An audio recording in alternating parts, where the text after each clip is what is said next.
I sat down with her and she told me her story, and I told her I loved her and I just wanted to support her through her recovery. And through conversations I listened, and I feel like this is the best way to interpret what she told me.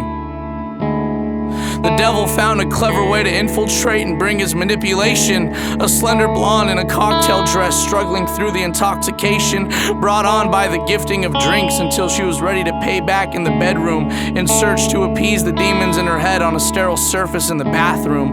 Looking into a half-cracked, half-filthy mirror, hoping she doesn't reflect that half-cracked and half-filthy receding stain of a smile her mother made when she left, because the promises she made to herself seemed to be the hardest ones to keep. And knowing she survived the last storm was no longer all she needed to be able to fall asleep.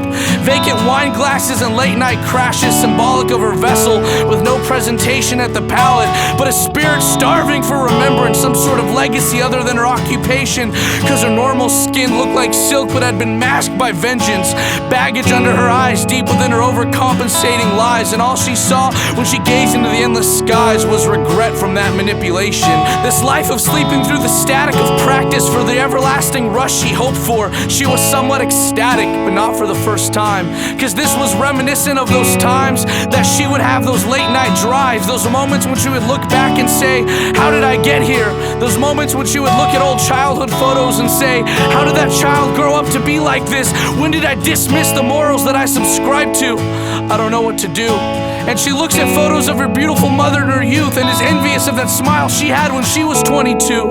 And she wishes she could say the same for herself, but she's lived in the self-perpetuated hell, cause she took the literal stains and the literal scars and turned them into emotional drain, and then she fell apart. And I've never really been one for taking second chances on times that I've been broken, but sometimes forgiveness needs to be put in place for someone to actually grow from these negative emotions, and all that constructive use of the pain is thrown at you.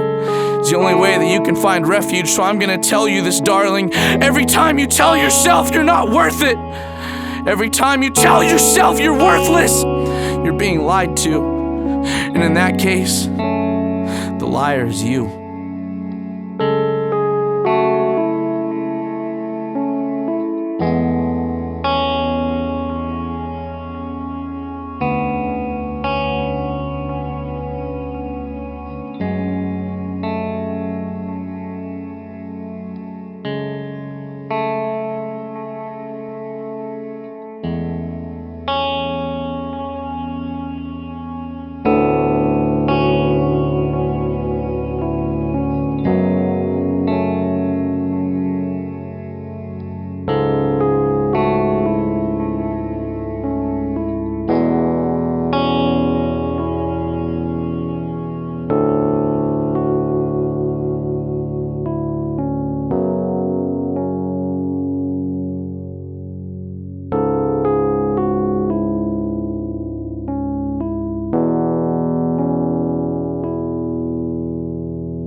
I'm gonna chisel away at this rock until I get the shape that I want, and then I'm gonna continue to chisel it.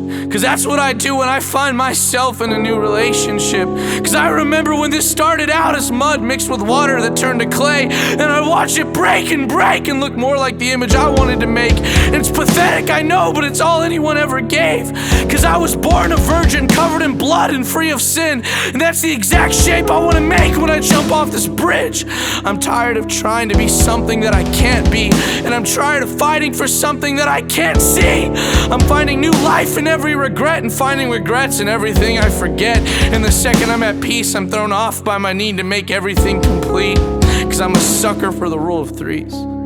You hurt me and I hurt you, but when I hurt you, something needs to happen to give me some sort of closure. And I'm sorry for this poor posture, I just can't stand up straight and take this like a man today. I'm too broken, and there's so many things I want to say, if only you would listen. And I'll put my fingers in the door, so when I close it on you, maybe I'll hurt a little bit too.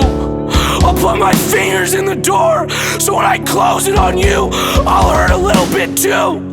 Because the only reason I held on to you was because I felt I had nothing left. And the deeper I carve into this rock, I'm realizing it's not gonna fit into the shape I want, so I quit. Cause I've always been afraid to fall in love, cause there's something about falling that just doesn't sound worth it.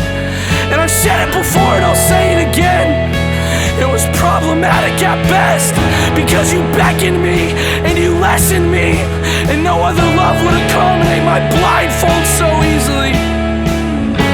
But now I can see